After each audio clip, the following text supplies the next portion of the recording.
الحمد لله الحمد لله نحمده ونستعينه ونستغفره ونؤمن به ونتوكل عليه ونعوذ بالله من شرور أنفسنا ومن سيئات أعمالنا من يهده الله فلا مضل له ومن يضلله فلا هادي له ونشهد أن لا إله إلا الله وحده لا شريك له ونشهد أن محمدا عبده ورسوله الذي أرسل إلى كافة للناس بشيرا ونذيرا وداعيا إلى الله بإذنه وسراجا منيرا قال الله تبارك وتعالى في كلامه المجيد وفرقانه الحميد أعوذ بالله من الشيطان الرجيم بسم الله الرحمن الرحيم ما كان محمد أبا أحد من رجالكم ولكن رسول الله وخاتم النبيين وقال رسول الله صلى الله عليه وسلم البخيل من ذكرت عنده فلم يصل عليه أو كما قال عليه الصلاة والسلام صدق الله مولانا العظيم وصدق رسوله النبي الكريم ونحن على ذلك لمن الشاهدين والشاكرين والحمد لله رب العالمين اللهم صل على محمد وعلى آل محمد كما صليت على إبراهيم وعلى آل إبراهيم إنك حميد مجيد اللهم بارك على محمد وعلى آل محمد كما باركت على إبراهيم وعلى آل إبراهيم إنك حميد مجيد حبيب خدا أشرف أنبياء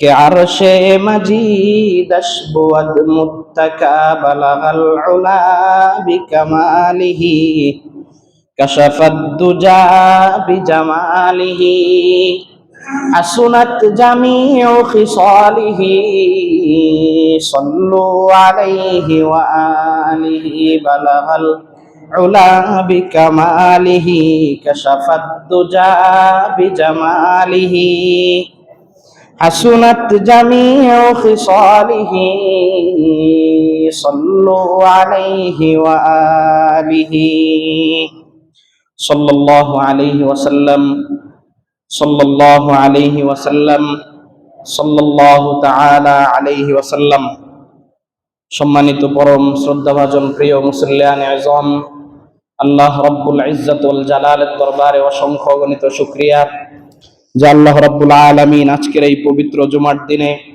আল্লাহর ঘর মসজিদে এসে সর্বাগ্রে স্বতঃস্ফূর্তভাবে হাজিরে দেওয়ার তৌফিক দান করেছেন। এজন্য সকলেই অন্তরের অন্তঃস্থল থেকে শুকরিয়া আদায় করে বলে আলহামদুলিল্লাহ। আমাদের মুসলিম উম্মার জন্য আরবি হিজরি ক্যালেন্ডার অনুযায়ী পবিত্র রবিউল আউয়াল মাস আমাদের মধ্যে চলমান। এই রবিউল আউয়াল মাস যখন প্রতি বছর আমাদের সামনে উপনীত হয়, বিশ্ব মুসলিমের অন্তরে পেয়ারা নবী মুহাম্মদুর রাসূলুল্লাহ সাল্লাল্লাহু আলাইহি ওয়াসাল্লামের প্রতি আলাদা একটা অতিরিক্ত মহাব্বত এবং ভালো লাগা কাজ করে এবং ইমানদার প্রতিটা মুসলিম হৃদয়ের অন্তরেই, প্রতিটা মুমিনের অন্তরেই আনন্দের ঢেউ খেলে যায়। প্রকৃত মুসলমানের পরিচয় হচ্ছে সে জীবনের প্রতিটা মুহূর্তে, প্রতিটা সেকেন্ডে, বিশেষ করে তার আমলগুলো করার মুহূর্তে সে নবীজিকে সবসময় সে স্মরণ করবে। এরপরেও আমরা মানুষ গাফলতের কারণে অনেক সময় ভুলে যাই, অজ্ঞতা, অলসতা, উদাসীনতা আমাদেরকে আষ্টে পৃষ্ঠে জড়িয়ে ধরে। এই জন্য আমরা নবীজির কথা মনে রাখতে পারি না।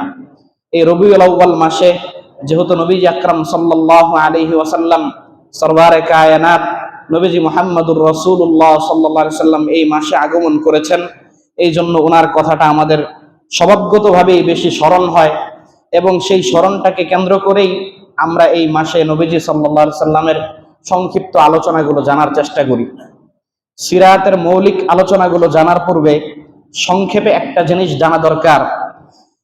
সাহাবিয়ে পয়গম্বর নবীজির একজন বিশিষ্ট সাহাবী হযরত আয়েশা রাদিয়াল্লাহু তাআলা আনহার কাছে জিজ্ঞাসা করেছেন যে নবীজির সিরাত, বৈশিষ্ট্য, জীবনাচার সম্পর্কে কিছু বলেন, কিছু তথ্য দেন আমাদেরকে। আম্মাজান আয়েশা রাদিয়াল্লাহু তাআলা আনহু, মুসলিম শরীফের হাদিস, আম্মাজান আয়েশা রাদিয়াল্লাহু তাআলা আনহা বললেন যে তোমরা কি কোরআন পড়া ভুলে গিয়েছো? কানা খুলুকুহু আল কোরআন, 30 পারা কোরআন, এই পুরাটাই নবীজি মুহাম্মদুর রাসূলুল্লাহ সাল্লাল্লাহু আলাইহি সাল্লামের জীবন আদর্শ। তার মানে আমরা দৈনন্দিন ধর্মের ভিত্তিতে যা কিছু করি আর না করি পুরাটাই সিরাতের আলোচনা। অতএব রবিউল আউয়ালে আলাদা নবীজির জীবন চরিত্র নিয়ে কিছু বলি, ব্যাপারটা এরকম না। সারা জীবন যা করি পুরাটাই সিরাত, কিন্তু এই মাসে বিশেষভাবে বিশেষ শিরোনামে আমরা একটু আলোচনা করার চেষ্টা করি। গত বছর ধারাবাহিক অনেকগুলো কথা আমরা বলেছিলাম, এই মাসেও 2-3 জুমা ইনশাআল্লাহ বলার চেষ্টা করব। তার মধ্যে আমরা জানি যে নবীজি মুহাম্মদুর রাসূলুল্লাহ সাল্লাল্লাহু আলাইহি সাল্লামের যে আগমন, এটা পৃথিবীতে এমন একটা প্রেক্ষাপটে ছিল যেই সময় হযরত ঈসা আলাইহিস সালাতু ওয়াস সালাম থেকে নিয়ে আমাদের নবীজি প্যারা নবী মুহাম্মদুর রাসূলুল্লাহ সাল্লাল্লাহু আলাইহি সাল্লাম পর্যন্ত প্রায় 500 বছরের একটা গ্যাপ হয়ে গিয়েছিল। এই গ্যাপ হওয়ার কারণে মানুষের মধ্যে ইনসানিয়ত, মানবতা এমন ভাবে বিদায় নিয়েছিল যে মানুষ পশুত্বের সমাজে যেন বসবাস করছিল, এমন একটা অবস্থা। অন্যায়, অনাচার, ব্যভিচার, পাপাচার, অশ্লীলতা, বেহায়াপনা, বেলল্লাপনা, চুরি, ডাকাতি, রাহজানি, টেন্ডারবাজি, এমন কোন অন্যায় নাই যে অন্যায় এবং অপরাধে মানুষ জর্জরিত ছিল। আধা হাত 1 বিঘত জমিনের জন্য বংশ পরম্পরায় যুদ্ধ লেগে থাকতো। দাদা যখন মারা যাইতো নাতিকে ওসিয়ত করে যেত, আমি পারলাম না, তুমি আমার এই বংশের গৌরব রক্ষা করবে। এই মামলা এবং লড়াই অপর গোত্রের সাথে লাগবে। আল্লাহর কোরআনের ভাষায় ওয়াকুনতুম আলা শাফা হুফরাতিম মিনান নারি ফাআনকাযাকুম মিনহা কাযালিকা ইউবাইয়িনুল্লাহু লাকুম আয়াতিহি লাআল্লাকুম তাহতাদুন। আল্লাহ রাব্বুল আলামিন আল্লাহর হাবিব মুহাম্মদুর রাসূলুল্লাহ সাল্লাল্লাহু আলাইহি ওয়াসাল্লামের আগমনের পূর্ব অবস্থার পৃথিবীর বিবরণ দিতে গিয়ে বলেন ওয়া কুনতুম আলা শাফা হুফরাতিম মিনান নার, এই নবীজির আগমনের পূর্বে তোমাদের অবস্থা এমন ছিল যে তোমরা একেবারে জাহান্নামের দ্বার প্রান্তে উপনীত ছিলে। ফাআনকাযাকুম মিনহা, আল্লাহ রাব্বুল আলামিন সেখান থেকে তোমাদেরকে রক্ষা করেছেন, রক্ষা করে তোমাদেরকে পরিপূর্ণ ঈমানদার বানিয়ে, আল্লাহর অনুগত বান্দা বানিয়ে পৃথিবীতে সর্বোত্তম মানবতার ধর্ম ইসলাম ধর্মে তোমাদেরকে দীক্ষিত দিয়ে তোমাদের একেবারে অধঃপতনের চূড়ান্ত অবস্থান থেকে নিয়ে উন্নতির চূড়ায় তোমাদেরকে আল্লাহ রাব্বুল আলামিন পৌঁছে দিয়েছেন। জান্নাতের উপযোগী যেন হতে পারো সেই রাস্তায় তোমাদেরকে পরিচালিত করে দিয়েছেন। এই জন্য নবীজি সাল্লাল্লাহু আলাইহি সাল্লাম আসার আগে ওই সময়কার পৃথিবীর প্রেক্ষাপটটা যদি আমরা দেখি এবং ওই সময়ের প্রেক্ষাপট বোঝার পরে যদি আপনি আপনার হাবিব মুহাম্মদুর রাসূলুল্লাহ সাল্লাল্লাহু আলাইহি সাল্লামকে বিচার করি, তখন দেখতে পারবো নবীজি কেমন মহামানব ছিলেন। আপনি পৃথিবীতে যদি বলেন যে পৃথিবীর সর্বশ্রেষ্ঠ মানবকে, ইসলামের দৃষ্টিতে সর্বশ্রেষ্ঠ মানব নবীজি মুহাম্মদুর রাসূলুল্লাহ সাল্লাল্লাহু আলাইহি সাল্লাম, সর্বশ্রেষ্ঠ মানব নবীজি, এই কথার স্বীকৃতি শুধু মুসলমান দেয় না, বরং অমুসলিম যারা, ইহুদি খ্রিস্টান বেঈমান যারা, তাদের মধ্যেও যারা ন্যায়পরায়ণ, ইনসাফ যাদের আছে, যাদের বিচারের মধ্যে, যাদের বিবেকের মধ্যে ইনসাফ আছে, যারা জ্ঞান পাপি না, তারা ধর্ম হিসাবে ইসলাম স্বীকার না করলেও বাস্তবতার জায়গাতে এই কথার স্বীকৃতি দিচ্ছে যে পৃথিবীর সর্বশ্রেষ্ঠ মানব মুহাম্মদুর রাসূলুল্লাহ সাল্লাল্লাহু আলাইহি সাল্লাম। শ্রেষ্ঠত্বের মানদণ্ড অনেক কিছু হতে পারে। শ্রেষ্ঠত্বের মানদণ্ড কেউ মনে করতে পারে যার বেশি সম্পদ সে বেশি শ্রেষ্ঠ। শ্রেষ্ঠত্বের মানদণ্ড অনেকে মনে করতে পারে যার বেশি জনবল সে বেশি শ্রেষ্ঠ। কিন্তু ইসলাম বলে, আল্লাহ বলে, শ্রেষ্ঠত্বের মানদণ্ড হচ্ছে ওই ব্যক্তির যার চরিত্র এবং আদর্শ সবচেয়ে সুন্দর, এবং যার চরিত্র আর আদর্শে পুরো সমাজ, একেবারে আপনার কৃষ্ণাঙ্গ শ্বেতাঙ্গ, বাঙালি, ইন্ডিয়ান, পাকিস্তান, সারা পৃথিবীর মানবতা এক বাক্যে যার চরিত্রকে সাপোর্ট করেছে, যার চরিত্রকে গ্রহণ করে নিয়েছে, তিনিই হচ্ছেন শ্রেষ্ঠত্বের সর্বোচ্চ মানদণ্ড, হবেন নবীজি মুহাম্মদুর রাসূলুল্লাহ সাল্লাল্লাহু আলাইহি ওয়াসাল্লাম। এবং আজকের এই একবিংশ শতাব্দীর এই পৃথিবীতে নবীজি মুহাম্মদুর রাসূলুল্লাহ সাল্লাল্লাহু আলাইহি সাল্লামের যে এই শ্রেষ্ঠত্ব, এটা আমাদের কোনো বাহুবলের কোনো শক্তিশালী কথা না, গায়ের জোরের কোনো কথা না, এটা আমাদের নিছক কোনো নীতি কথা না, এটা অত্যন্ত বাস্তব এবং ইতিহাস সমৃদ্ধ, এবং ইতিহাস এই কথাকে অত্যন্ত জোরালোভাবে উপস্থাপন করে।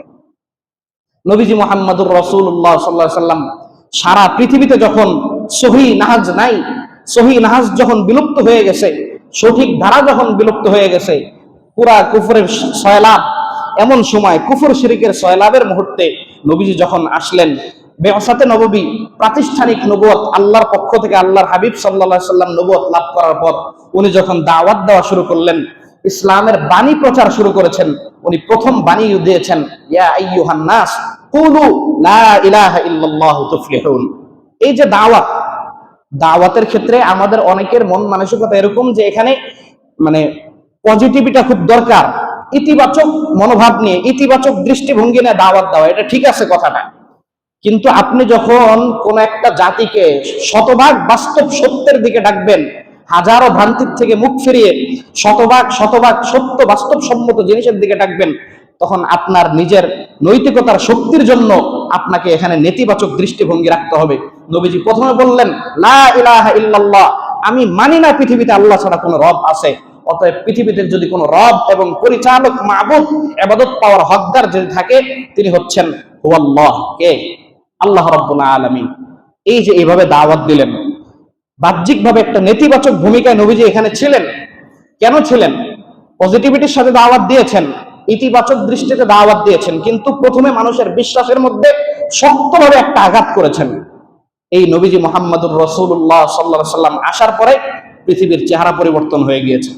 আজকের পৃথিবীতে আমি আপনি স্বীকার করি আর না করি, শিক্ষিত মানুষ যারা, জ্ঞান পাপি না, ইতিদাল, বুদ্ধি বিচার যাদের আছে, ন্যায়পরায়ণতা, ইনসাফ যাদের আছে, তারা এই কথা বলতে বাধ্য, নবীজি মুহাম্মদুর রাসূলুল্লাহ সাল্লাল্লাহু আলাইহি সাল্লাম আজ থেকে ১৫০০ বছর পূর্বে যদি ধরার বুকে আগমন না করতেন, আজকের পৃথিবীর সমাজ এখনো পাথরকে পূজা করত, এখনো গাছের পূজা করত। যেই মূর্তি নিজের হাতের মাটি দ্বারা, আমি অন্য কোন ধর্মের উপহাস হিসাবে বলছি না, বোঝার জন্য বলছি শুধু, যেই মূর্তি আমি নিজের হাতের মাটি দ্বারা সৃষ্টি করি, সৃষ্টি করার পর নাউজুবিল্লাহ সে দাঁড়ায়ও থাকতে পারে না, তাকে দাঁড়ানোর জন্য পিছন থেকে একটা, এটা বললে তো সমস্যা, এটা দিয়ে তাকে দাঁড় করায় রাখা হয়। এই মূর্তি দাঁড় করানো রাখার পর যে মূর্তির সামনে খাবার দেওয়া হয়, এই খাবারে যে মাছিগুলো বসে, এই মাছিটা পর্যন্ত যে তাড়াইতে পারে না, একজন আশরাফুল মাখলুকাত, একজন বিবেক বোধ সম্পন্ন ব্যক্তি, একজন সর্বোচ্চ শিক্ষিত ব্যক্তি পর্যন্ত গিয়ে কি করছে, ওই সমাজের সর্বোচ্চ ব্যক্তিকে ওই মূর্তির সামনে নিজের মস্তক অবনত করছে। নবীজি মুহাম্মদুর রাসূলুল্লাহ সাল্লাল্লাহু আলাইহি সাল্লাম এসে পৃথিবীকে বুঝিয়েছেন যে না, এই মূর্তির কোনো ক্ষমতা নাই, দুনিয়ার যা কিছু হয় আর না হয় সবকিছু আল্লাহ রাব্বুল আলামিনের পক্ষ থেকে। ফলশ্রুতিতে দেখা গিয়েছে দ্বিতীয় হিজরিতে সিরাত গবেষক যারা, তাদের বক্তব্য হলো যে সাকল্যে মুসলমানদের সংখ্যা ছিল ১৫০০-র মতো, সর্বসাকল্যে ১৫০০, ১৪০০-১৫০০ এর মাঝামাঝি। দ্বিতীয় বছর, হিজরতের দ্বিতীয় বছরে এই অবস্থা। কিন্তু দশম হিজরিতে যখন বিদায় হজের মুহূর্তে আল্লাহর হাবিব মুহাম্মদুর রাসূলুল্লাহ সাল্লাল্লাহু আলাইহি সাল্লাম সাহাবায়ে কেরামের সামনে বিদায় হজের ঐতিহাসিক ভাষণ দিয়েছিলেন, সেখানে মুসলমানের সংখ্যা ছিল প্রায় ১.৫ লক্ষ। সোয়া লক্ষ মুসলমান। কোন নবী আসলেন, কোন মানুষ আসলেন, কার পক্ষ থেকে আসলেন? সে আল্লাহ রাব্বুল আলামিনের পক্ষ থেকে প্রেরিত নবী। এমন এক আদর্শ, এমন এক বার্তা নিয়ে আসলেন যে উনার যখন বিদায় হজে উনি ভাষণ দিচ্ছেন, তো উনার অনুসারীদের সংখ্যা উপস্থিত যারা আছে তারা প্রায় সোয়া লক্ষ। আর আজকের পৃথিবীতে আমরা বাংলাদেশের যদি সারা বিশ্বের জরিপ নেই, তো মুসলমানদের সংখ্যা আপনার প্রায় 200 কোটির কাছাকাছি দাঁড়াবে, 250 কোটি, শুধুমাত্র নবীজি মুহাম্মদুর রাসূলুল্লাহ সাল্লাল্লাহু আলাইহি ওয়াসাল্লামকে কেন্দ্র করে। আজকের পৃথিবীতে বড় গলায় চ্যালেঞ্জ করে যেতে পারে আর একজন 1% ব্যক্তি দেখান যার অনুসারীদের সংখ্যা নিছকভাবে এত পরিমাণ আছে এবং যারা কাজে কর্মে বিশ্বাসে চিন্তা চেতনায় মননে এভাবে তার অনুসরণ করে? নাই। নবীজি মুহাম্মদুর রাসূলুল্লাহ সাল্লাল্লাহু আলাইহি ওয়াসাল্লাম সর্বশ্রেষ্ঠ। এই যে ইসলাম, এই সিরাতের যে আলোচনা বলছি, এই সিরাতের সবচেয়ে বড় একটা বার্তা হইল এই রবিউল আউয়াল মাসে নবীজিকে আমরা আলোচনা করি, নবীজির কথা আমরা স্পেশালি স্মরণ করি। কেন করি? দেখেন, নবীজি হচ্ছে আমাদের নমুনা, নবীজি আমাদের নমুনা, এবং নবীজিকে আমরা নমুনা হিসাবে গ্রহণ করে নিয়েছি বিধায় আমরা স্বতঃস্ফূর্তভাবে মুসলমান, সানন্দে আমরা ইসলামকে গ্রহণ করে নিয়েছি। এর কারণটা কি? কারণটা ইসলাম খুব সহজ। ইসলামটা কি? খুবই সহজ, কোনো কঠিন না। ইসলাম যদি কঠিন হইতো তাহলে ইসলাম পৃথিবীতে এইভাবে ব্যাপক বিস্তার লাভ করতো না, পৃথিবীর জমিনে ইসলাম এভাবে ছড়াতো না। নবীজি আমাদের নমুনা। ছোট বাচ্চা স্কুলে যখন পড়ে অনেক সময় তাদেরকে আঁকা আঁকি শিখতে দেয়, এই লিখতে দেয় না, রং করার জন্য তুলি দিয়ে তাকে আঁকা আঁকি শিখতে দেয়। শিখতে দেওয়ার সময় দেখা গেছে যে তার হাতে একটা স্কেল থাকে। এরপরে ধরেন আপনারা সে যেই ছবিটা অঙ্কন করছে, একটা পাখির ছবি আঁকছে, একটা মসজিদের ছবি আঁকছে, যখন সে ওই ছবিটাকে একবার দেখে, আবার স্কেল দিয়ে সুন্দর করে টান দেয়, আবার যখন দেখে, তখন তার যে ছবিটা সে আঁকে তার এই ড্রয়িংটা খুব সুন্দর হয়। কিন্তু যদি তার কাছে কোনো নমুনা না থাকে এবং তার কাছে যদি স্কেল কোনো মাপকাঠি না থাকে, তখন স্যার এই অঙ্কনটা খুব বেশি একটা সুন্দর হয় না। এই জন্য আল্লাহ প্রদত্ত যে ইসলাম আল্লাহ রাব্বুল আলামিন আমাদেরকে দিয়েছেন, এটা দেওয়ার পর নমুনা স্বরূপ নবীজি মুহাম্মদুর রাসূলুল্লাহ সাল্লাল্লাহু আলাইহি সাল্লামকে পাঠিয়েছেন। সেই নবী সাহাবায়ে কেরামকে নমুনা বানিয়ে সারা উম্মতে মুসলিমার সামনে, সমস্ত উম্মতে মুসলিমার সামনে, সমস্ত পৃথিবীবাসীর সামনে নমুনা পেশ করে দিয়েছেন যে ইসলাম যদি মানতে চাও খুব কঠিন কিছু করার দরকার নাই, এইভাবে সহজভাবে চলো, ইসলাম অনুযায়ী দীক্ষিত হয়ে যাবে। আপনাদেরকে সম্ভবত আগেও ঘটনা শুনিয়েছিলাম, কয়েকজন 3জন সাহাবী নবীজির অনুপস্থিতিতে, নবীজি সাল্লাল্লাহু আলাইহি সাল্লাম ঘরে ছিলেন না, মনে করেছেন যে আল্লাহর রাসূল আছেন ঘরে, তো নবীজির ঘরে গিয়েছেন সাক্ষাতের জন্য। সাক্ষাতে যাওয়ার পর নবীজি যখন দেখছেন যে নবীজি উপস্থিত নাই, তো ঘরের লোকদেরকে জিজ্ঞাসা করেছেন যে নবীজি সাল্লাল্লাহু আলাইহি সাল্লামের ইবাদত কেমন, আমল কেমন, উনি কি সারা রাত নামাজ পড়েন কিনা, সারাদিন উনি রোজা রাখেন কিনা, এরকম উনি কি বিয়ে করেছেন কয়টা, কেমন কি বিয়ে করেছেন, এগুলি তথ্য নিচ্ছেন। তো তারা খবর নিয়ে দেখলো যে হুজুর সাল্লাল্লাহু আলাইহি সাল্লাম নামাজ পড়েন, রাতে ঘুমানো, নিয়মতান্ত্রিক, আবার কি করেন, রোজাও রাখেন, রোজা না রেখেও থাকেন, নফল রোজা, বিয়ে শাদীও করেছেন। তখন ওই সাহাবী মনে মনে বুঝ দিল, প্রথমে তো এসেছিল এমন একটা ধ্যান ধারণা নিয়ে যে নবীর ঘরে আসছি, নবীজি মনে হয় সারা বছর রোজা রাখবেন, নবীজি মনে হয় সারা রাত শুধু নামাজই পড়বেন, বিছনায় একটা সেকেন্ডের জন্য উনি পিঠ ঠেকাবেন না, এরকম একটা ধ্যান ধারণা নিয়ে আসছে। যেহেতু তার মধ্যে ঈমান আছে, সে চিন্তা করলো ঠিক আছে, উনি যেহেতু নবী, ওনার তো পরকাল নিয়ে এত ভাবার দরকার নাই, এই জন্য উনি হালকা হালকা আমল করেন। আমরা আজকের থেকে শক্ত প্রতিজ্ঞা করলাম যে আমি আমার সারা জীবন পুরাটা বছর নফল রোজা রেখে কাটিয়ে দিব। আরেকজন প্রতিজ্ঞা করলো যে আমি আমার সারাটা রাত, পূর্ণটা রাত আমি দাঁড়িয়ে দাঁড়িয়ে শুধু ইবাদত করব, রাতে আমি আর কখনো ঘুমাবো না। আরেকজন প্রতিজ্ঞা করলো যে আমার সারাটা জীবন আমি কি করব, মহিলা মানে বিবাহ বন্ধন বহির্ভূত অবস্থায় থাকবো, বিবাহ কোনোদিন আমি করব না। এই কথা বলে যখন তারা বিদায় নিল, এই প্রতিজ্ঞা করে বিদায় নেওয়ার পর পথিমধ্যে নবীজি মুহাম্মদুর রাসূলুল্লাহ সাল্লাল্লাহু আলাইহি ওয়াসাল্লাম সংবাদ পাইলেন যে এই ঘটনা। নবীজি তাদেরকে ডাকাইলেন, ডাকিয়ে বলল, আনা আখশাকুম লিল্লাহ, তোমাদের মধ্যে সবচাইতে বেশি ভয় করি আমি আল্লাহকে। আল্লাহকে যদি পৃথিবীতে কেউ বেশি ভয় করে, সবচাইতে বেশি আমি ভয় করি। পৃথিবীতে সবচাইতে বেশি মুত্তাকি পরহেজগার ব্যক্তি যদি হয়, পৃথিবীতে সবচাইতে বেশি ওলি যদি হয়, আল্লাহর ওলি, আল্লাহর বন্ধু যদি হয়, সেটা আমি। আল্লাহকে সবচেয়ে বেশি ভয় করা সত্ত্বেও আমি নবী বলছি আমি সারা রাত নামাজ পড়ি না। বেশি পড়ি, উম্মতের তুলনায় বেশি পড়ি, কিন্তু সারা রাত তোমরা যেভাবে প্রতিজ্ঞা করেছো যে রাতে বিছানায় পিঠ লাগাবে না, আমি নবী এটা করি না। আমি নবী সারা বছর রোজা রাখি না। আমি নবী বিয়েও করেছি, এবং আনা খায়রুকুম লি আহলি, আমি এমন মানুষ যে আমার পরিবারের কাছে সবচেয়ে বেশি উত্তম চরিত্রের অধিকারী আমি। এটা আমার ঘর থেকে আমার ব্যাপারে সাপোর্ট দেওয়া হয়। তার মানে নবীজি বুঝাইলেন যে ইসলাম এটা কোনো কঠিন ধর্ম না, সহজাত ধর্ম, সহজ ধর্ম। মুসলমান ইসলাম পালন করে যত সহজে আল্লাহর ওলি হতে পারে, এই যে সহজে যে আল্লাহর ওলি হওয়া, সহজে যে প্র্যাকটিসিং মুসলিম হয়ে আল্লাহ রাব্বুল আলামিনের দরবারে চূড়ান্ত মর্যাদায় উন্নীত হওয়া, এর জন্য সিরাতের আলোচনাটা খুব দরকার। পৃথিবীর অন্যান্য ধর্ম, একটা হিন্দু ধর্মের যদি বুজুর্গ ব্যক্তি খুঁজতে চান আপনি, একটা হিন্দু ধর্মের বুজুর্গ ব্যক্তি মানে ওই ধর্মের বুজুর্গ, ওই ধর্মের ভালো ব্যক্তি, তার অনেক স্যাক্রিফাইস করতে হয়। সে দেখবেন যে নিজের পোশাককে বর্জন করেছে, কোনো পোশাকই সে পরে না, হয়তো একটা সাদা পোশাক ধুতি টাইপের সেলাই ছাড়া কাপড় দেয়া আছে, বাজারে বের হয় না, মাংসজাত খাবার সে খায় না, মাংস খায় না, এই ফল খায় না, ওইটা খায় না, সন্ন্যাসী রাহেব হয়ে যায়, বৈরাগ্যতা অবলম্বন করে নেয়, বৈরাগী হয়ে যায়, বিয়ে শাদী থেকে দূরে থাকে, কত ধরনের, অর্থাৎ মানুষের ইনসানিয়াত, মানবতা এবং মানুষের নেচার যেই জিনিসকে চায়, এই জিনিসের এই রুচি বহির্ভূত অনেক কাজে তার কি করতে হয়, সন্ন্যাসীর ভূমিকা পালন করে বৈরাগ্যতা অর্জন করে তাকে ওই ধর্মের কি হইতে হয়, সর্বোচ্চ বুজুর্গ ব্যক্তি হইতে হয়।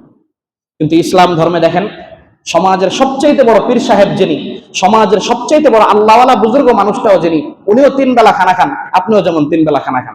আপনি মাছ মাংস ফল খেতে পারেন, কোনো রেস্ট্রিকশন বাধ্যবাধকতা আপনার নাই, হালাল খাবার যদি হয় ওটা ওই বুজুর্গও খেতে পারেন।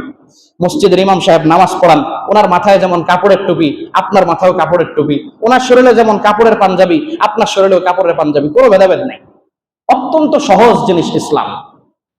আর যেই জিনিস সহজ হয় এই জিনিস মানুষ সহজে লুফে নেয়, আর যেটা কঠিন মানুষ সেটা সহজে লুফে নিতে চায় না। এই জন্যই এত পরে সর্বশেষে ইসলাম এসেও আজকের পৃথিবীতে এক নবীজি মুহাম্মদুর রাসূলুল্লাহ সাল্লাল্লাহু আলাইহি সাল্লামকে কেন্দ্র করে প্রায় 250 কোটি মুসলমান পৃথিবীতে যে অস্তিত্ব লাভ করলো, বিদ্যমান অবস্থায় যা আছে, এর সবচেয়ে বড় কারণ হলো ইসলাম সহজ ধর্ম। ঘড়ি বানায়, কি বানায়? ঘড়ি। জাপান থেকে ঘড়ি বানাইছে, ঘড়ির দাম হলো আপনার 1.5 লাখ। একটা ঘড়ির দাম কত?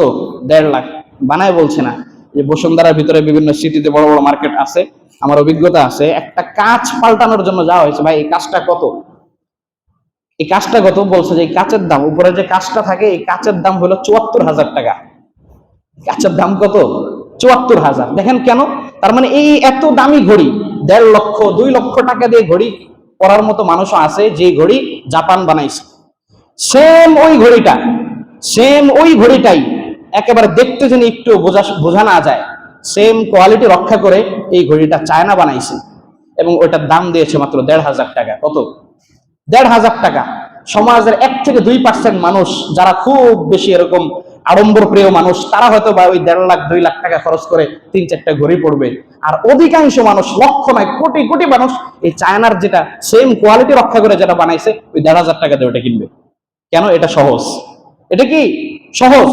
তদ্রুপ পূর্ববর্তীতে যত ধর্ম দেওয়া ছিল, প্রত্যেক ধর্মে আল্লাহ পাকের বিধান ছিল, ওই বিধানগুলিকে যখন তার ডেট ওভার হয়ে গেছে, অনেকগুলি সমাজের স্থানকাল পাত্রভেদে ফিট ছিল না, তারাও বিকৃতি সাধন করছে, আর ইসলাম যখন আসছে তো ইসলাম পৃথিবীতে সেরা ধর্ম হয়ে গেছে। এই জন্য খেয়াল করি, রবিউল আউয়াল মাসের সবচেয়ে বড় শিক্ষা হচ্ছে নবীজি মুহাম্মদুর রাসূলুল্লাহ সাল্লাল্লাহু আলাইহি সাল্লামকে জীবনের শুরু থেকে নিয়ে, জন্ম থেকে শুরু করে মৃত্যু পর্যন্ত, আমার পারিবারিক জীবনে, আমাদের সামাজিক জীবনে, আমার রাষ্ট্রীয় জীবনে, আমার আন্তর্জাতিক জীবনে নবীজি মুহাম্মদুর রাসূলুল্লাহ সাল্লাল্লাহু আলাইহি সাল্লামকে সর্বোচ্চ উত্তম আদর্শ হিসাবে গ্রহণ করে নেওয়া, এটাই হচ্ছে রবিউল আউয়াল মাসের সবচেয়ে বড় শিক্ষা। এই শিক্ষাটা যদি আমরা গ্রহণ করে নিতে পারি, তাহলে এই সিরাতের আলোচনা সফল। প্রথম শিক্ষা কি বললাম? এই মাসের সবচেয়ে গুরুত্বপূর্ণ শিক্ষা যে নিজের সাথে প্রতিজ্ঞাবদ্ধ হব যে এখন থেকে আমি আমার জীবনকে সিরাতের ছাঁচে ঢেলে সাজাবো। আল্লাহর রাসূল সাল্লাল্লাহু আলাইহি ওয়াসাল্লাম যেভাবে চলতেন, আল্লাহর রাসূল সাল্লাল্লাহু আলাইহি ওয়াসাল্লাম যেভাবে খানা খেতেন, আল্লাহর রাসূল সাল্লাল্লাহু আলাইহি ওয়াসাল্লাম যেভাবে মানুষের সাথে লেনদেন করতেন, আল্লাহর রাসূল সাল্লাল্লাহু আলাইহি ওয়াসাল্লাম সন্তানাদের সাথে যেভাবে ব্যবহার করতেন, আল্লাহর হাবিব সাল্লাল্লাহু আলাইহি ওয়াসাল্লাম স্ত্রীদের সাথে যেভাবে মুআমালা করতেন, প্রতিবেশীর সাথে যেভাবে আচরণ করতেন, এভরিথিং, পুরো জিনিসটা আমি আমার জীবনটাকে সাজাবো আল্লাহর রাসূল সাল্লাল্লাহু আলাইহি ওয়াসাল্লামের সিরাতের আলোকে। এটা আমাদের 1 নম্বর শিক্ষা। 2 নম্বর বিষয়, মায়ার নবীজি মুহাম্মদুর রাসূলুল্লাহ সাল্লাল্লাহু আলাইহি ওয়াসাল্লাম কলিজাটা দিয়ে আমাদেরকে মহব্বত করেছেন, ভালোবেসেছেন, খুব ভালোবেসেছেন। কতটা ভালোবেসেছেন? মক্কার মানুষ চূড়ান্ত নির্যাতনের পর, চূড়ান্ত নির্যাতনের স্টিম রোলার চালার পর আল্লাহর হাবিব সাল্লাল্লাহু আলাইহি ওয়াসাল্লাম অস্থির হয়ে গেছেন, বেদনায় কাতর হয়ে এক পর্যায়ে নিরাশ হয়ে মক্কা থেকে বের হয়ে গিয়েছেন তায়েফের জমিনে। নবী আরবি হাবিবে কিবরিয়া সরওয়ারে কায়নাত, দো জাহানের বাদশা নবীজি মুহাম্মদুর রাসূলুল্লাহ সাল্লাল্লাহু আলাইহি ওয়াসাল্লাম তায়েফে গিয়ে আল্লাহর বান্দাদেরকে ইসলামের দিকে দাওয়াত দিলেন। আপনারা জানেন তায়েফের মানুষগুলো প্রস্তর আঘাত করে, পাথর দ্বারা ক্ষতবিক্ষত করে নবীজি সাল্লাল্লাহু আলাইহি ওয়াসাল্লামকে ওখানে ক্ষতবিক্ষত করে আহত অবস্থায় জমিনে ফেলে দিয়েছিলেন। এই ফেলে দেওয়ার পর ইহতাজ্জা বিহি আরশুর রহমান, আল্লাহ পাক সহ্য করার নাই, সাথে সাথে ফেরেশতা পাঠাইছেন। ফেরেশতা পাঠানোর পর ফেরেশতা এসে নবীজিকে বলছেন, ও নবী, আপনি বলেন এরা যে আপনার সাথে এভাবে বেয়াদবি করলো, এই বেয়াদবির পরিণামে আপনি যদি হুকুম করেন, আল্লাহ রাব্বুল আলামিনের স্পেশাল ফোর্স আমরা উপস্থিত, এই জনপদের মানুষকে পাহাড়ের মধ্যে চাপা দিয়ে ধ্বংস করে দিই। নবীজি বললেন, আল্লাহুম্মা গফির লিকওমি ফাইন্নাহুম লা ইয়ালামুন, আল্লাহুম্মা গফির লিকওমি ফাইন্নাহুম লা ইয়ালামুন। আল্লাহর হাবিব মুহাম্মদুর রাসূলুল্লাহ সাল্লাল্লাহু আলাইহি ওয়াসাল্লাম আল্লাহর পক্ষ থেকে সারা পৃথিবীর মানবতার হেদায়েতের জন্য আবির্ভূত হলেন।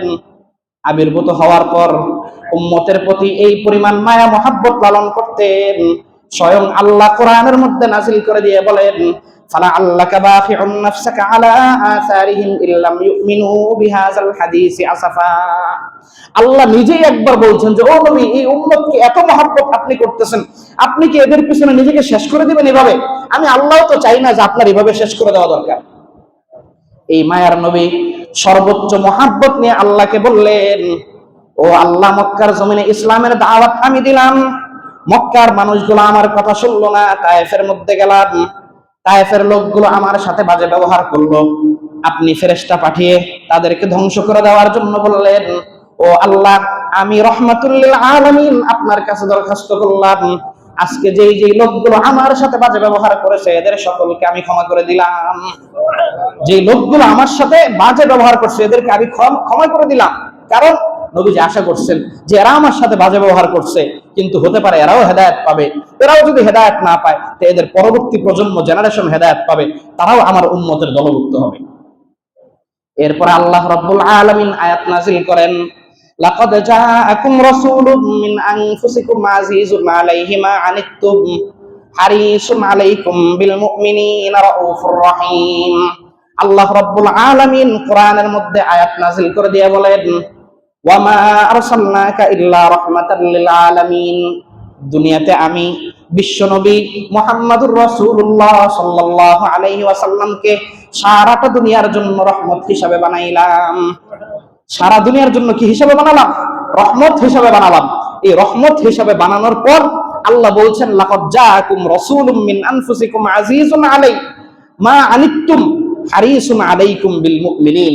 খোলাসা কথা হইল যে আল্লাহ রাব্বুল আলামিন তোমাদের মধ্য থেকে এমন একজন নবীকে নিযুক্ত করেছেন, তোমাদের প্রত্যেকটা দুঃখে যিনি দুঃখিত হন, তোমাদের প্রত্যেকটা দুঃখে যিনি দুঃখিত হন, হারিসুন আলাইকুম বিল মুমিনিন, এবং মুমিনদের প্রতি যিনি খুব বেশি, হিরসের সরাসরি অর্থ হলো লোভী।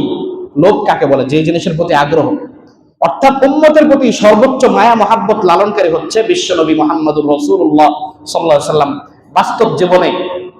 বাস্তব জীবনে দেখেন নবীজি নির্যাতিত হয়েছেন, কিন্তু আমাদেরকেও নবীজি মহাব্বত করেছেন। আমরা যখন কবর জিয়ারতের মধ্যে যাই, কবর জিয়ারত করি না?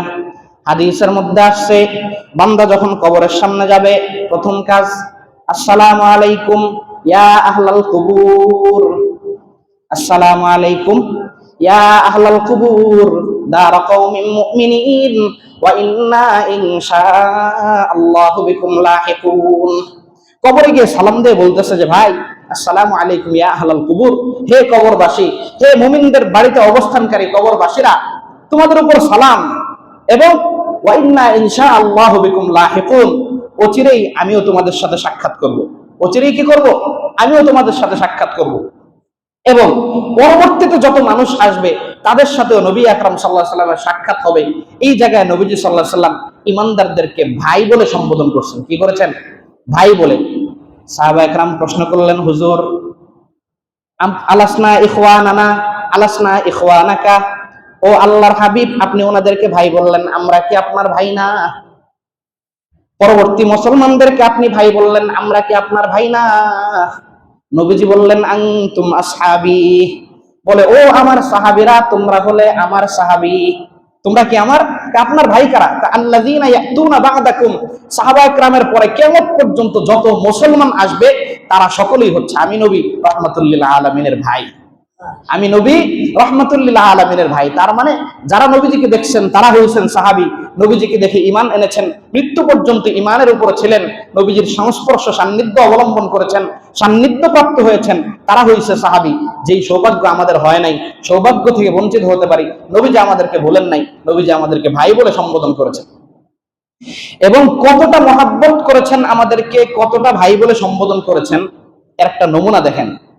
এর একটা নমুনা হইল হাদিসের মধ্যে আসছে, কাল কিয়ামতের ময়দানে নবীজি মুহাম্মদুর রাসূলুল্লাহ সাল্লাল্লাহু আলাইহি ওয়াসাল্লাম বলছেন, আনা ফারাতুহুম আলাল হাউজ, কিয়ামতের বিভীষিকাময় মুহূর্তে হাউজে কাউসারের কাছে একেবারে সম্মুখ ভাগে আমি অবস্থান করব।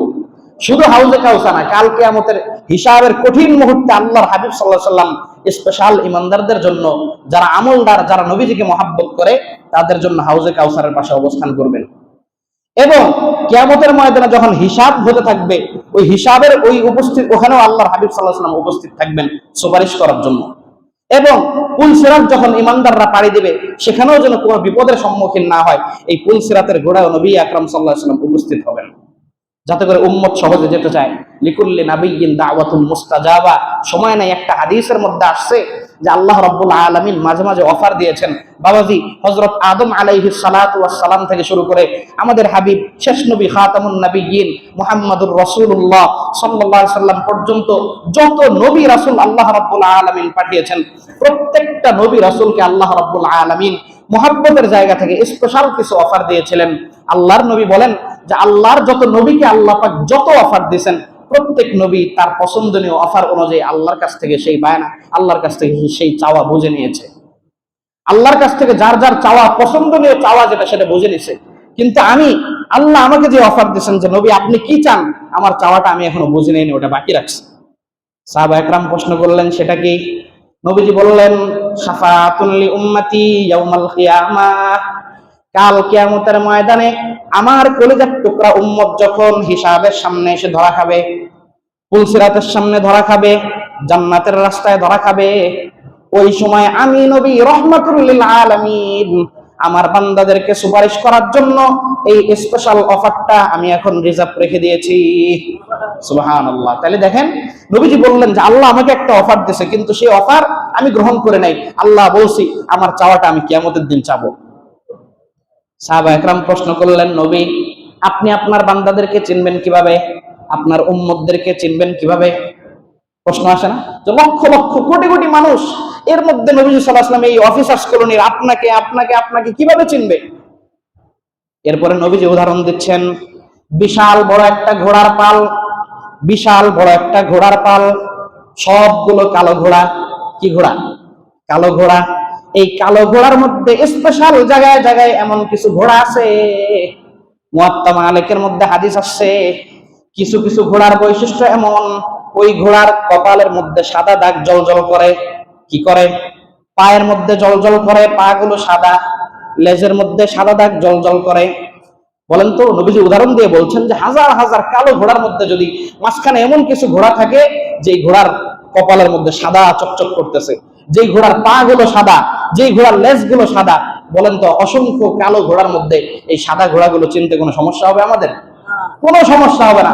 নবীজি বলছেন কাল কিয়ামতের ময়দানে সমস্ত মানুষ, অপরাধী মানুষগুলো যখন জাহান্নামী হয়ে ব্ল্যাক লিস্টে পড়বে, জাহান্নামী মানুষগুলো যখন কালো তালিকার মধ্যে থাকবে, আমি নবী রাহমাতুল লিল আলামিন আমার প্রিয় কলিজার টুকরা ইমানদারদেরকে সে যেই যেই অঙ্গ দ্বারা ওযু করত, যেই যেই অঙ্গ দ্বারা সিজদা করত, ওই জায়গার সাদা চমকানির মাধ্যমে আমি তাদেরকে চিনে ফেলবো। ইমানদার আমরা যে 5 ওয়াক্ত নামাজ পড়ি, কপালটা আমাদের জমিনে লাগে, 2 হাত আমাদের জমিনে লাগে, 2 হাঁটু আমাদের জমিনে লাগে, পায়ের পাতা আমাদের জমিনে লাগে।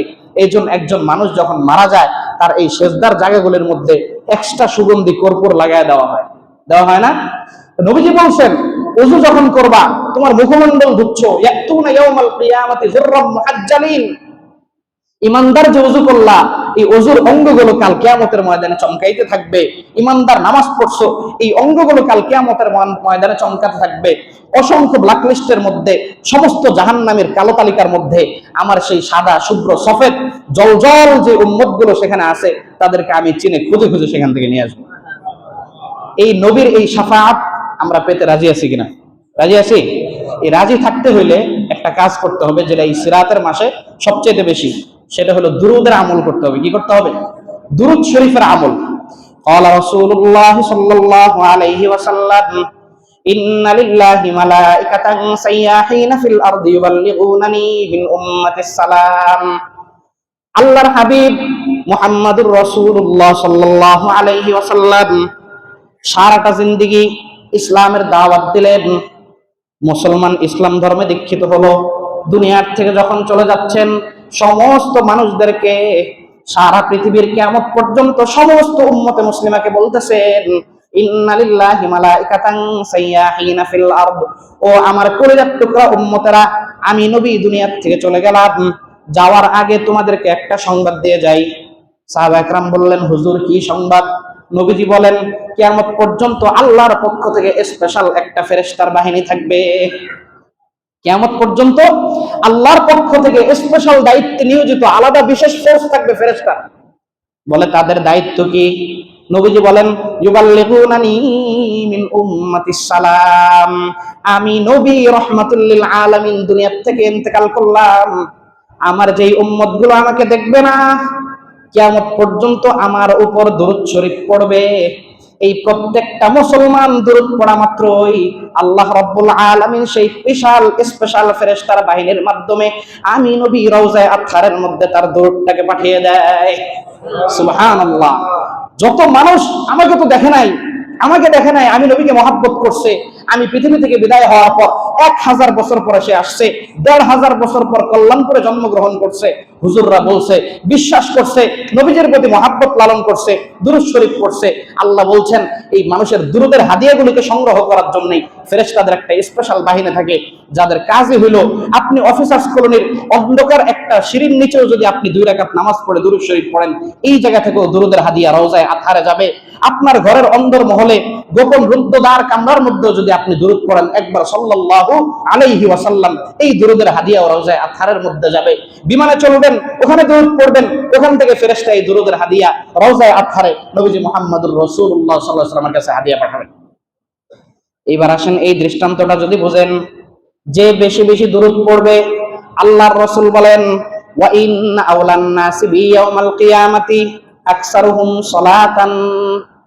দুনিয়ার যে সকল ইমানদাররা বেশি বেশি আমার উপর দুরূদ শরীফ পড়বে, কাল কিয়ামতের ময়দানে ওই সকল ইমানদাররা আমার সবচেয়ে বেশি কাছাকাছি থাকবে। যারা সবচেয়ে বেশি দুরূদ শরীফ পড়বে, তারা আমার সবচেয়ে বেশি কাছাকাছি থাকবে। সকলে বলি সুবহানাল্লাহ, সাল্লাল্লাহু আলাইহি ওয়াসাল্লাম। আল্লাহুম্মা সাল্লি আলা মুহাম্মদ, ইখলাসের সাথে আল্লাহুম্মা সাল্লি আলা মুহাম্মদ। এগুলি ফেরেশতারা ভিডিও করছেন। কি করছেন? ফেরেশতারা ভিডিও করছেন এবং এই দুরূদ নিয়ে যাওয়া হচ্ছে।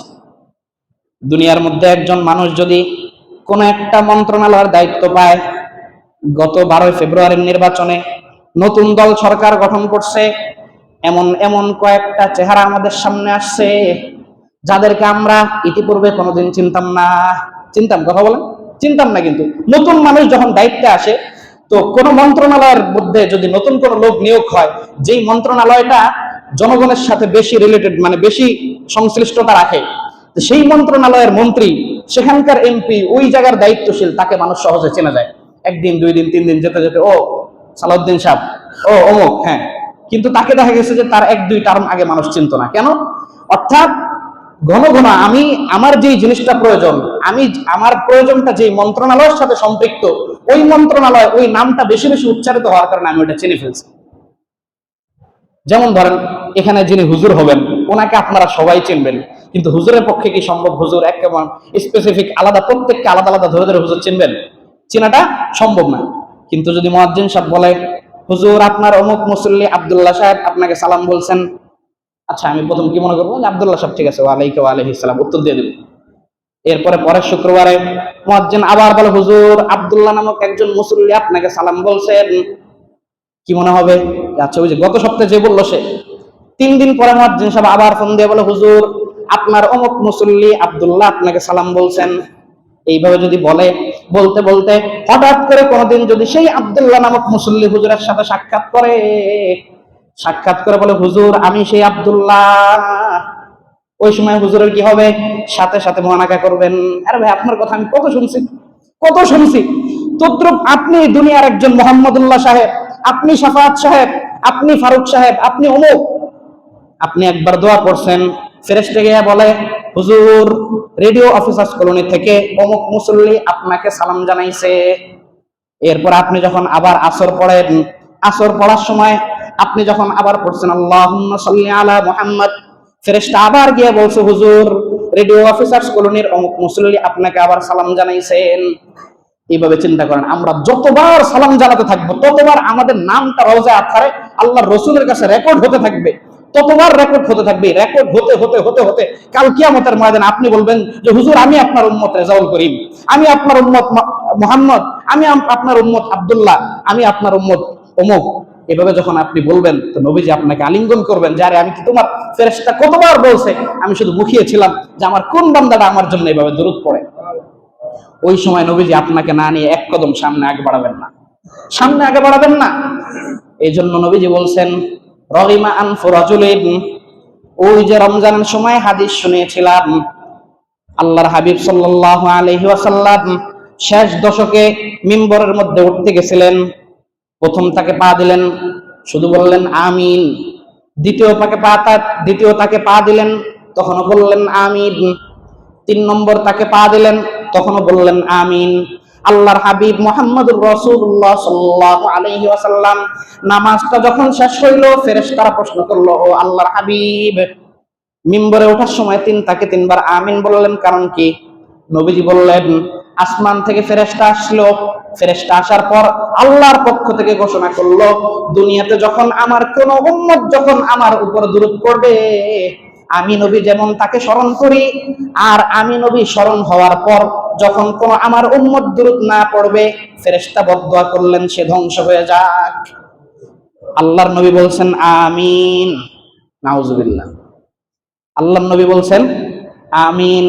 ফজিলতের হাদিসগুলো শুনলেন, ফাজাইলের হাদিসগুলো শুনলেন, সওয়াবের হাদিসগুলো শুনলেন, এবার দুরূদ না পড়ার ধমক নেন। নবীজি বলছেন যে আল্লাহ এত সুযোগ দিল, আপনি এখান থেকে বসে খালি দুরূদ শরীফ পড়বেন সাল্লাল্লাহু আলাইহি ওয়াসাল্লাম, এই পড়াটা আপনি পড়লেন না। নবীজি বলছেন যে কোন মজলিসে যখন আমি নবী রাহমাতুল লিল আলামিনের দুরূদ হয়, আমি নবীর আলোচনা হয়, ওই সময় যে একবারও দুরূদ পড়ে না, ও ধ্বংস হয়ে যাক। আল্লাহর পক্ষ থেকে আল্লাহ সহ্য করেন না, ফেরেশতা দিয়ে পাঠাইছেন, ফেরেশতাও বলছেন আমিন, আল্লাহর নবীও বলছেন আমিন। এই জন্য দেখেন, আমরা যখন কোন মজলিসের মধ্যে থাকবো, ওই মজলিসের মধ্যে মাসআলা হইলো, এই যে মসজিদে আসছি, আমরা একটা মসজিদ দ্বীনি মজলিসে আছি, আমরা ইসলাম ধর্মের ভিত্তিতে যখনই কোনো কথা বলি, সেই জায়গায় আল্লাহর সাথে আল্লাহর রাসূল সাল্লাল্লাহু আলাইহি ওয়াসাল্লাম থাকবেন নমুনা হিসাবে। আল্লাহর পরের স্থান কার? নবীজি মুহাম্মদুর রাসূলুল্লাহ সাল্লাল্লাহু আলাইহি ওয়াসাল্লাম। এটা আল্লাহ এইভাবেই সাজাইছেন। আশহাদু আল্লা ইলাহা ইল্লাল্লাহ ওয়া আশহাদু আন্না মুহাম্মাদ, প্রথম অংশে আল্লাহ, দ্বিতীয় অংশে আল্লাহর নবী। মুয়াজ্জিন আযান দেয় আল্লাহু আকবার, আল্লাহু আকবার, আশহাদু আল্লা ইলাহা ইল্লাল্লাহ, আশহাদু আন্না মুহাম্মাদার রাসূলুল্লাহ। দ্বিতীয় অংশে কি? মুহাম্মাদার রাসূলুল্লাহ। আত্তাহিয়াতুর মধ্যেও মুহাম্মাদুর রাসূলুল্লাহ, মুহাম্মাদুন আবদুকা ওয়া রাসূলুক।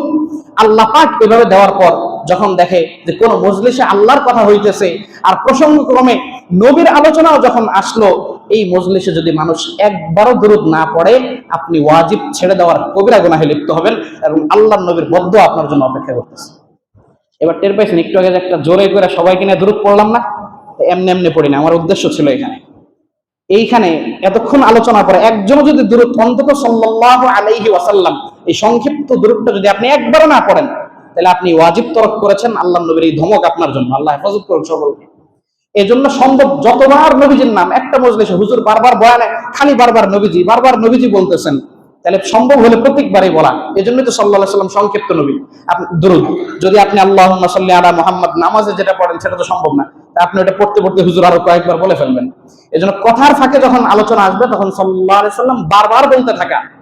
যদি বারবার না বলেন, তাহলে অন্তত মজলিসে একবার যদি আপনি না বলেন, তাহলে আপনি কি হইলেন? গুনাহগার হইলেন। আর সারা জিন্দেগিতে যদি আপনি দুরূদ শরীফ না পড়েন, তাহলে এবার তার হিসাবটা করেন তো কি অবস্থা হবে। এই জন্য খেয়াল করি যে সিরাতের আলোচনা করলাম, সিরাতের 1 নম্বর বড় শিক্ষা হলো নবীজি সাল্লাল্লাহু আলাইহি ওয়াসাল্লামকে উসওয়া হিসাবে আমরা নিব, মডেল হিসাবে নিব। 2 নম্বর, এই নবীজির শাফাআতের জন্য কাল কিয়ামতের ময়দানে 3 জায়গায় আমাদের জন্য অবস্থান করবেন। এই 3 জায়গায় যদি আল্লাহর হাবিবের সুপারিশ আমরা পাইতে চাই, নবীজি সাল্লাল্লাহু আলাইহি ওয়াসাল্লামের প্রতি দুরূদ পড়তে হবে। এই দুরূদ পড়লে নবীজি আমাদেরকে অটো চিনে যাবেন ইনশাআল্লাহ। এই দুরূদটা আমরা প্রত্যেকে পড়তে রাজি আছি তো? সংশ্লিষ্ট একটা মাসআলা বললাম, এই মাসআলাটাও মনে রাখার চেষ্টা করব। দুরূদ আপনি মনে করে পড়লেও ভুলে যেতে পারেন। দুরূদ না বলার সবচেয়ে সহজ সিস্টেম হলো 5 ওয়াক্ত নামাজ। 5 ওয়াক্ত নামাজ যে পড়বে, ও যদি ভুলেও যায় যে আমি তো আজকে দিনে দুরূদ পড়ি নাই, আপনার অটো দুরূদ হয়ে গেছে, কারণ নামাজের মধ্যে আল্লাহ দুরূদ দিয়ে রাখছেন। দুরূদ দিয়ে রেখেছেন না? এই জন্য যারা নামাজি হবে তারা নিশ্চিত, আপনি 5 ওয়াক্ত নামাজ ইখলাসের সাথে পড়েন, আপনি নিশ্চিত থাকতে পারেন যে আল্লাহ আপনি যদি গুনাহ থেকে ইচ্ছাকৃত গুনাহের মধ্যে না জড়ান, শয়তান তো মাঝে মাঝে ধোঁকা দেয়, ওটা তওবা করে ফেলবেন। আর যদি আপনি ইচ্ছাকৃত কোনো গুনাহে না জড়ায় থাকেন, আপনি মনে মনে 99% নিশ্চিত থাকতে পারেন যে আল্লাহর হাবিব সাল্লাল্লাহু আলাইহি ওয়াসাল্লাম আমার জন্য সুপারিশ করবেন। বাকি এটা মুখে বলা যাবে না। এটা কি করা যাবে না? মুখে বলা যাবে না যে আমি জান্নাতি। কে জান্নাতি এটা আল্লাহ হিসাব করবেন। আমরা আশা করতে পারি বড়জোর। আল্লাহ রাব্বুল আলামিন আমাদের প্রত্যেককে দুরূদের উপর আমল করার তৌফিক দান করুন। 1 সেকেন্ড একটা কথা, দুরূদ যদি পড়ি অটোমেটিক ওই মুহূর্তে আল্লাহ রাব্বুল আলামিন 10টা গুনাহ ক্ষমা করে দেন। কি করে দেন? 10টা গুনাহ ক্ষমা করে দেন এবং তাৎক্ষণিক 10টা রহমত নাজিল করে দেন, এবং 10টা রহমত নাজিল করার পর 10টা স্তরের মর্যাদা বৃদ্ধি করে দেন। এই জন্য আপনি দুরূদ পড়েন। আপনি গুনাহ করছেন, সমাজে আপনার সম্মান নাই, ওয়াল্লাহি আল্লাহর কসম করে বলতেছি, আপনি গুনাহ বাদ দেন, খালি দুরূদ পড়েন, দেখবেন সমাজের মানুষ আপনাকে সালাম দিতে শুরু করছে। শুধু দুরূদ পড়েন, দুরূদ, আর কিছু না। আল্লাহ পাক, সাহাবা একরাম প্রশ্ন করছে নবীজিকে যে নবী, আমি আমার দিনটাকে যদি 4 ভাগ করি, 1 ভাগ আপনার জন্য দুরূদ, বাকি ভাগ আমার কাছে। নবীজি বললেন যে করো। নবীজি বললেন যে করো, তবে যদি তুমি এর চেয়ে বাড়াইতে পারো সেটা তোমার জন্য কল্যাণ। সাহাবা একরাম বললেন যে ঠিক আছে হুজুর, আমি 3 ভাগ করব। 3 ভাগের মধ্যে অর্ধেক না, মানে আগে হলো 4 ভাগের 1 ভাগ, আর এখন বলছেন অর্ধেক দুরূদ করবো, অর্ধেক আমার কাছে করবো। নবীজি বলছে ঠিক আছে, তবে এর চেয়ে বাড়াইতে চাইলে সেটাও কল্যাণ আছে। এরপর সাহাবী বললেন যে ঠিক আছে, আমি 4 ভাগের 3 ভাগ দুরূদ করবো, 1 ভাগ আমার কাছে করবো। নবীজি বললেন যে ঠিক আছে, যদি বাড়াইতে পারো আরো ভালো। এরপর বললেন যে হুজুর, আমি যদি কোনো আমল করি খালি দুরূদই করবো। হুজুর বলছে এটা তোমার জন্য পুরাই কল্যাণ। অতএব সুবহানাল্লাহ পড়েন, আলহামদুলিল্লাহ পড়েন, আরো যত ফজিলত আছে করেন, মানা নাই। আপনি যদি সব বাদ দিয়ে শুধু দুরূদও করতে থাকেন, আল্লাহ এটা পছন্দ করেন। আল্লাহর নবী এভাবে আলাদা বলে দিয়ে গেছেন। আল্লাহ রাব্বুল আলামিন আমাদেরকে কথাগুলোর উপর আমল করার তৌফিক দান করুন। আমিন। ওয়া আখিরু দাওয়ানা আলহামদুলিল্লাহি রাব্বিল আলামিন।